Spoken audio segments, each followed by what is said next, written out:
in the Bay, Cal State East Bay. I gotta let her go for it. They said, okay. They said, we'll follow back around with you in about a year. So they asked me to speak at a women's leadership conference out in Dallas. And after the conference, they put me in a little room, cornered me, like, hey, it's been a year, you ready? I'm like, you little sneaky fools, you little sneakies, huh? All right, let me go talk to my wife, because she's the real boss. I'm going to keep her real. I went and talked to my wife. Hey, babe, we got this opportunity. What do you think about it? She's like, babe, last 2 years you sacrificed. You pushed me through. You made sure I could get this out. Let's go for it. So now I'm traveling as a coach for the company. It's awesome doing a different business, a different roadhouses, working with different managing partners, different front of house managers, back house managers. And then after that year, the opportunity comes up to come into Citrus Heights. And again, I didn't want to be in the restaurant industry, to be real. My passion is leadership. My passion is investing in people. But my why, again, began to feel my why. Well, what if I get an opportunity to help run a business and own it and learn what it means to be an owner, and then I can speak into the lives of other leaders, teaching them how to own what they have, teaching them how to own their communities. Go into a community, own it. That's yours. Buy into it. Let them fall in love with you and you fall in love with them. And so this opportunity begins to arise a year after coaching. And so I began to read. I'm a man of faith, so I began to pray about it, began to think about it, began to talk to people about it. What do you think?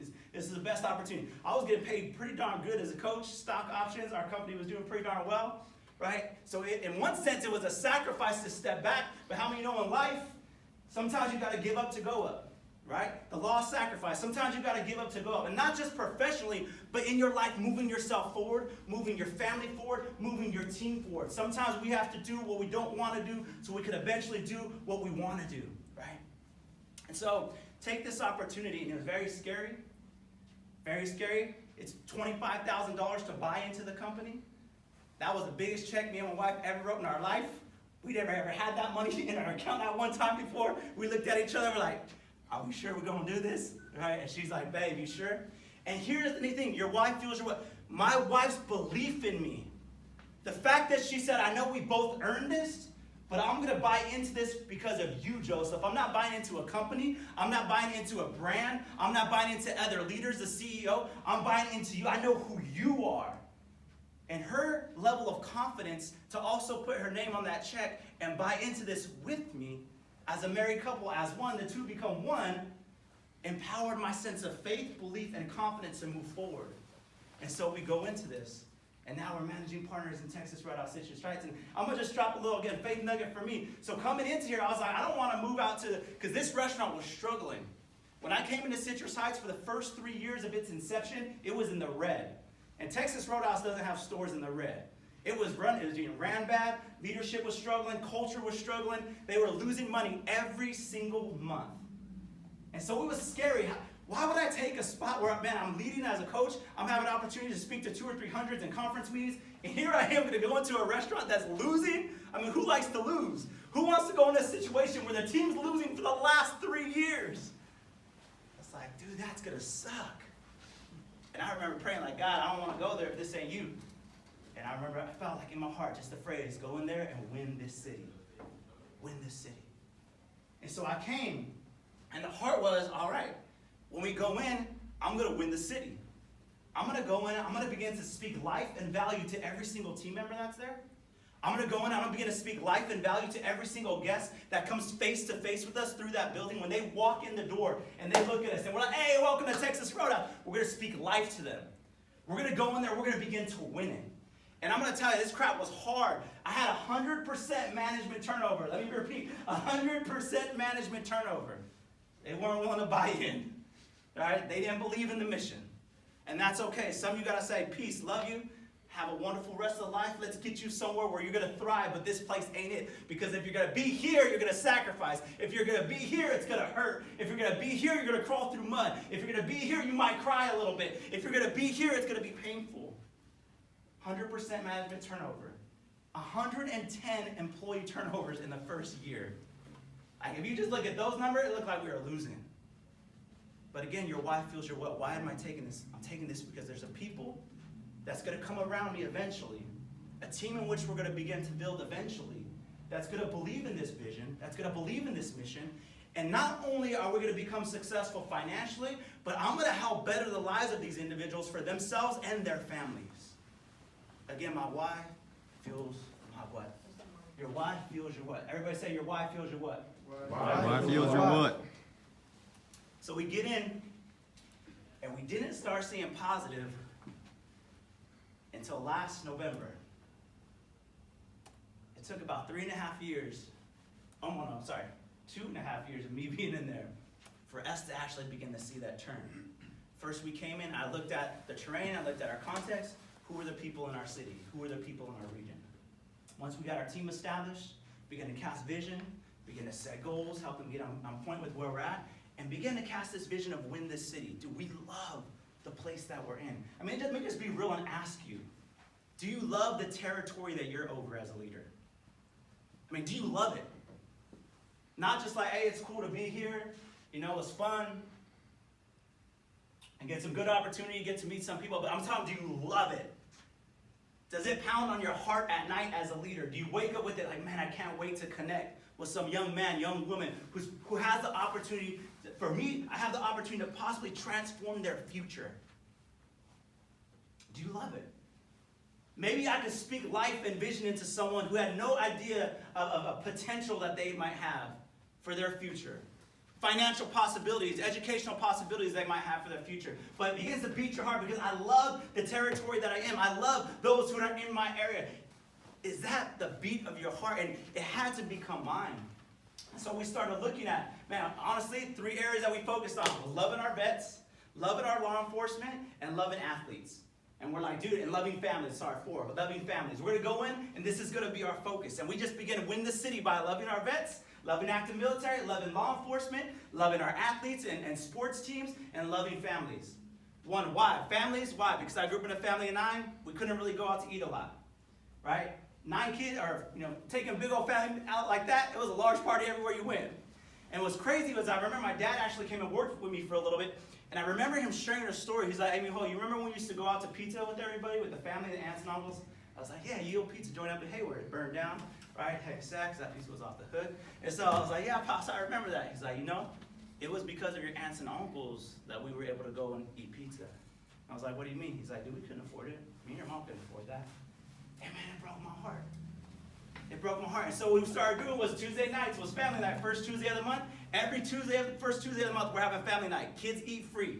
Parents, you bring your kids. 1 adult meal, you get 2 free kids meals. So we started doing big events with them. We started having activities. We love the families, win the family. Military, 30% off. Some of our stores do 10. My brother's in the military, right? He sacrificed his life. He's given of himself, of his family. Man, I know what that's like, to have someone that you love that you don't know if they're going to come back next year, right? So we're going to go out there, we're going to love our military. We're going to bless them, we're going to encourage them, we're going to speak life over them, we're going to thank them. Texas Roadhouse as a whole, Veterans Day, what do? They provide free veterans meals. For every single active or retired military vet, you can come in from 11 to 2 a.m. or to 2 p.m. and have a free meal on us. You sit down, we take care of you, it's fully covered. We've served over 340,000 meals last year to vets.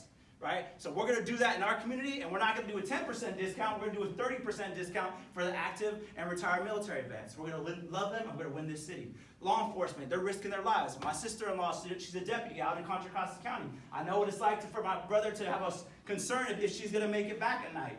I know what it's like for my nieces to wonder if their mom's going to make it back at night. We're going to make sure that our local law enforcement is loved, valued, and taken care of. Right? We go in their sports. It was sports that kept me out of gangs. It was sports that kept me out of trouble. It was sports that kept me off of drugs. It was coaches who spoke life over me to cause me to believe in myself and believe more for my future, to want to go to school, to pursue a degree. So I'm going to go in there and I'm going to invest in these young men and young women who are playing sports. Without some coaches, I wouldn't have had cleats. Without some coaches, I wouldn't have had gloves. So we're going to go in there and we're going to invest and we're going to love them, right? And so when we looked at Win This City, I found out what are some ways in our territory, in our area, in our context, that we could connect with the hearts of a people and they can know our love that we have for them. Not just what we're trying to get for them, but what we're trying to give to them. And as leaders, we need to look at both our teams and the people that we're leading. What are you investing back in them? Are they seeing you as just someone who's a taker? Or are they seeing you as someone who's investing back and pouring into their lives, into their community, into their families? And when we talk about connecting with why, what's going to get someone to jump on board with your mission? Again, are you Are you teaching them how to buy into something that's bigger than themselves? And can they see what they're going to gain from that possible mission? So when we look at our team and we talk about Win This City, yeah, there's financial gain. Guys, man, if we grow financially as a store and we continue to build and we get into the green, financially you're going to be taken care of. Your bonus is going to grow. Your finances are going to grow. Your home's going to grow. But more than that, leadership development, conversations, one-on-ones. I'm going to care about your family. I'm sending them gifts when you have a baby, right? We're talking about family, talking about what it means to be married, talking about what it means to set a budget. You're going to know that I value your life beyond what you can give to me. You're going to know that I value you beyond what you do for me. And you're going to know that I value you regardless if you're even still on this team or not. Because it's you who I value. It's you who I care. My why fuels my what? My why is about you becoming your best you. That's fueling the actions that I do, both in the store and outside of the store. And so when we look at this concept of why, are you tapping into the why of those that are on your team? I mean, seriously, if you sit down with them, if you have a conversation one-on-one, you sit back and you're listening,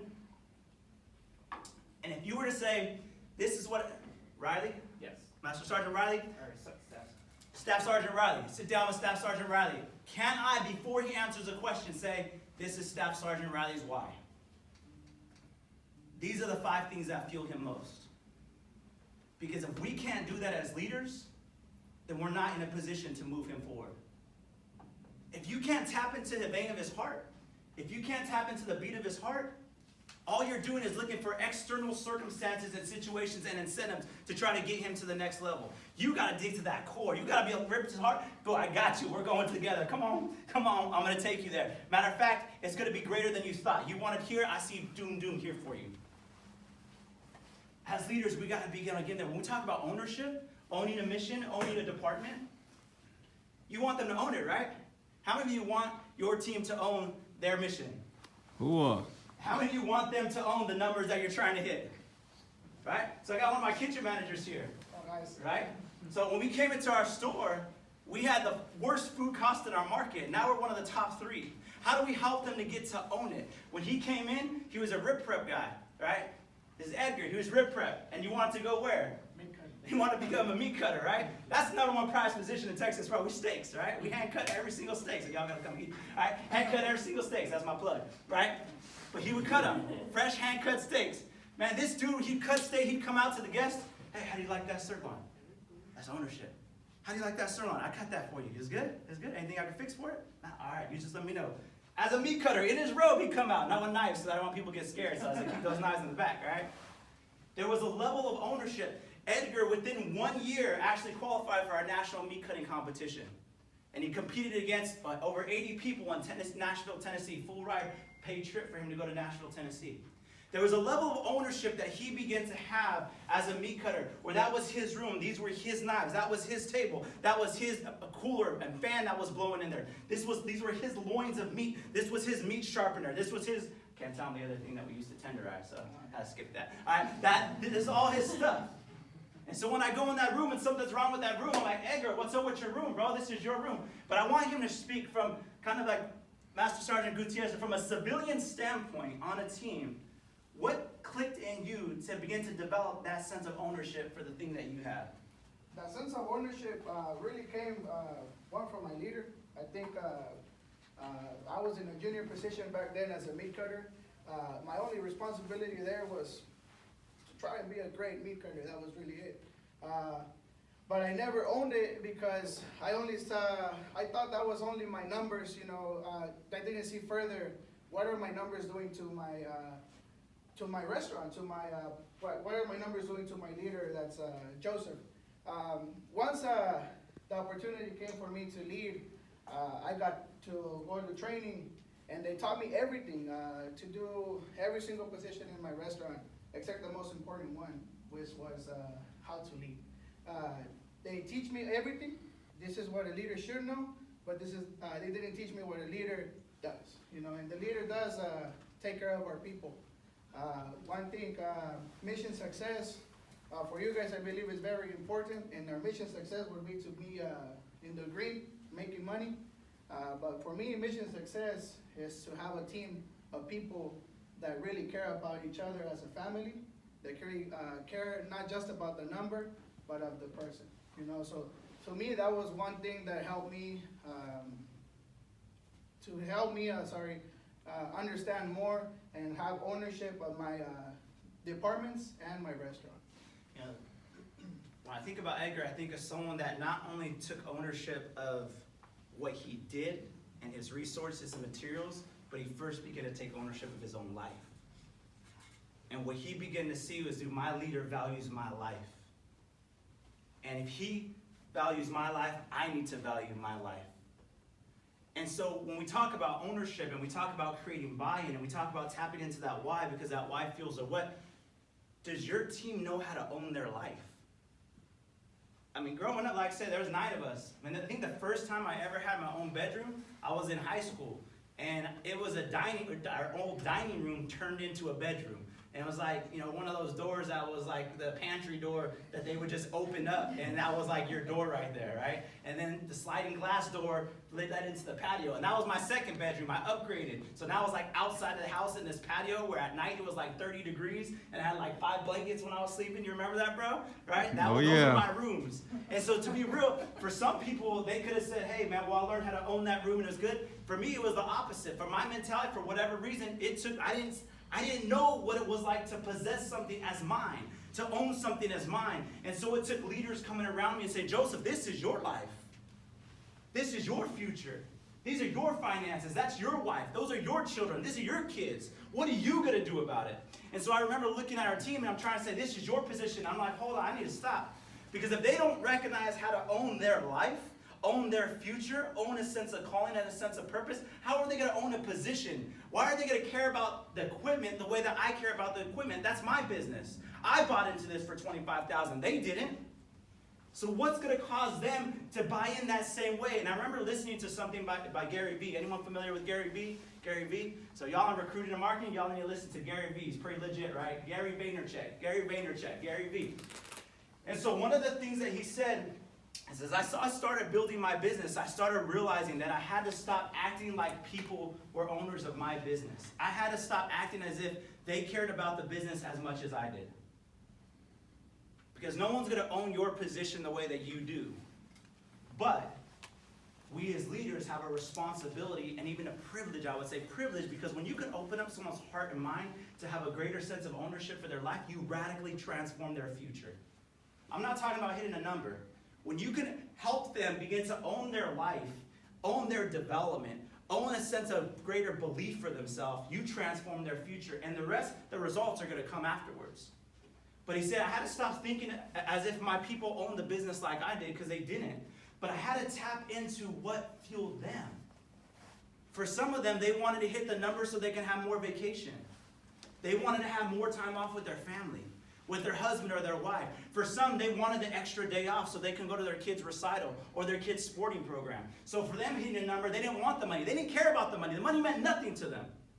So as much as I harped on money for them and bonus and incentive, all they wanted was to be able to spend an extra night to be able to sit down and read their child a book before they went to bed. I needed to begin to tap into what fueled them. And you know, I remember sitting in the office the other day with one of our young girls, young African-American girl, she's a server. And her sales stuff was a little low, and I'm like, hey, here's our goals, let's reach for them. So why do you have a problem hitting this goal?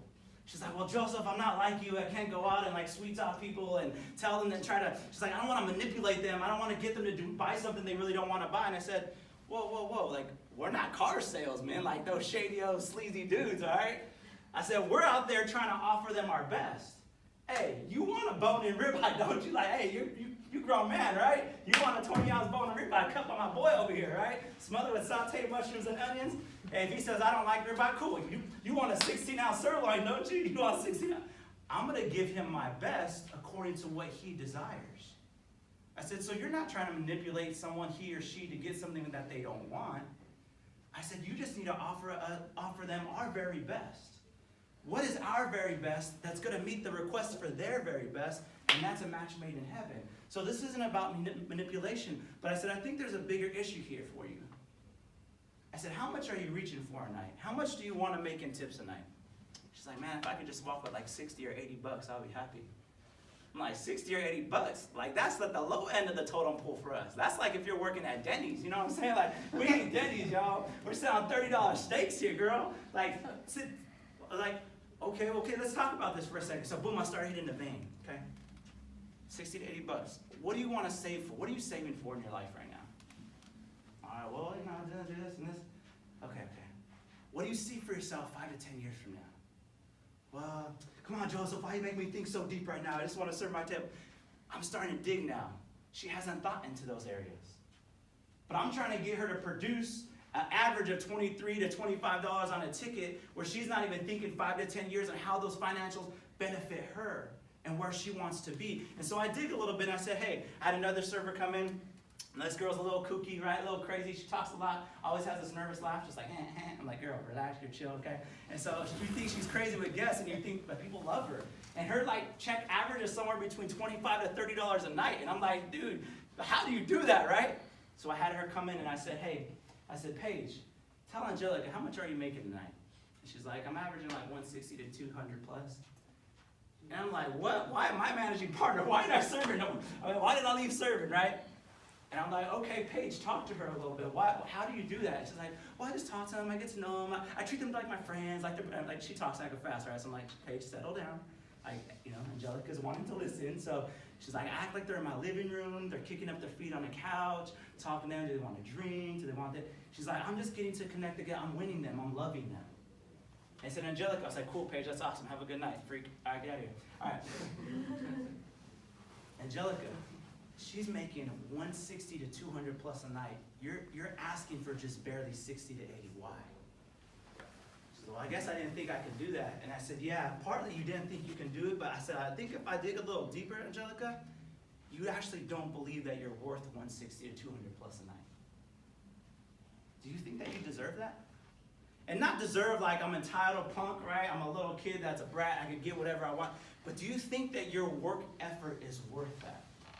Do you think that what you're giving is worth that, Angelica? I started digging into her heart a little bit. I said, you need to begin to believe bigger for yourself. And again, when you tap into why and you tap into ownership, sometimes it's not that people just don't care and don't want to own the mission or don't want to own the number. Sometimes for them, thinking that big is scary because they've never had to think that big in their life. Because sometimes for them, actually going for it and then failing means what? If you actually reach for something big and you fail, what does it mean to you? Disappointment. You're a failure sometimes. You're a failure. So most people have a sense of accomplishment and achievement wrapped up in their sense of identity. So they don't want to go for it because if I go for it and I fail, I have to look at myself in the mirror every single day and say, I'm a failure. I tried and I failed. I tried and I failed. And yeah, maybe some of you are strong enough to fail forward. You look at failure as learning and not as something that's ultimate in itself, but maybe some of your teams don't. Maybe some of your team members see failure as an ultimate decision of what casts identity over them. And so success is actually a fearful thing to pursue because if I reach for success and I miss it, then I'm a failure. And this is something that COVID brought to light very, very tangibly, I think, for me and my team. We were in the green, we were moving positive, and all of a sudden, the pandemic hits. Piece of freaking crap. That first month went from over 105 on average in sales, 112 average in sales, to 53. And I remember feeling anxiety. I remember thinking about, dude, what if I failed my wife? I brought her out here. I mean, as a coach, I would have been settled. We're fine. We're still doing well as a company overall. But as a managing partner, we're in the red now, and big in the red big. I remember thinking during this last couple months, dude, what if the restaurant doesn't turn around? What if things don't open back up? What am I going to do to my team that I got to look in the eye and say, I don't have hours for you? I know you're trying to pay for your kid to get through school, and I can't employ you any longer. I know you're trying to get food on the table for your family, and I can't give you the hours I was giving you before. Dude, as a leader, that hurt. Because I was in there winning my city and winning my team. That hurt. And it was scary. And I was fearful. And I had to push. And again, my why had to continue to fuel me. When I thought about, again, what's driving me during this time, it was my wife, 9 months pregnant. She chose to move with me to Citrus Heights as a team, as one. 9 months pregnant. Took over the store. 5 to 7 days later, she had the baby. And not only had the baby, but then she ended up having a bunch of complications. And when the baby was born, they had to put her under, and I didn't know if she was going to make it. She was posturing, having stroke-like symptoms. And I remember sitting there with my child, my son, my firstborn son in my arms. They were in the NICU. They had my wife under, and they tried to revive her, and she was like going crazy. They had no idea what was going on. Holding my son, thinking, God, what the heck is going on? Did I make the right decision? What am I doing out here? And I remember for that first hour and a half, I couldn't see her, and thinking, dude, I might have to raise this son, my son by myself. She might be paralyzed for the rest of my life. For the rest of my son's life, for the rest of her life, all these questions. And then hour and a half, 2 hours later, finally she came to, and everything was fine. They couldn't explain. Doctors still to this day have no idea what's going on. And I remember looking in her eyes when I took my son to her and just seeing her. I'm like, dude, this woman is a freaking beast. Like, she's my hero. Everything that I do is going to be for her. The sacrifice that she made. And so when I think about my why and going through all this pandemic and losing the business and losing this, what if we fail? What if I came and stuff was going green, then it drops down back? Is that where my identity is wrapped up? Am I just going to be known as a business leader, a successful or unsuccessful business leader, or am I who I am because that's who I believe who I am? My sense of identity and my sense of worth, my sense of value has to go far beyond just what I can produce, and I have to teach my team this. Because if I can't teach my team this, their sense of value and identity is going to be wrapped up in what they can or can't do. And the minute they feel like they're a failure, the minute they feel like they can't hit their quota, they're going to stop and they're going to turn around. And the next time they're faced with a challenge, what are they going to do? They're going to stop and they're going to turn around. Not because they're not capable, not because they don't have the ability, not because they're not educated enough, not because they don't have a great leader like yourself leading them, but because of their sense of value of themselves. And so as leaders, we also have to begin to lift the lid of belief. If you want to create buy-in for your team on a mission, how do they value themselves? What do they value in life? And are you helping them receive that value? Are you helping them obtain those things that are valuable to them? Which most times go beyond the number. Because success is fleeting. At the end of the day, you don't wear that badge at home. At the end of the day, I don't wear this logo at home. At the end of the day, when I'm in front of my wife or I'm in front of my kids, they're not seeing me as managing partner of Texas Roadhouse and Citrus Heights. They're seeing me as Joseph. How do we help them value who they are? How do we help connect them with their why? How do we help them create a greater sense of ownership for their life and what it is that we're doing together? And how do I help them truly believe that I want them to win? I want them to win. That we're going to win together. When we talk about leadership, when we talk about buy-in, that's what leaders do. That's what leaders do. Thank you guys so much for the opportunity to be able to be here with you.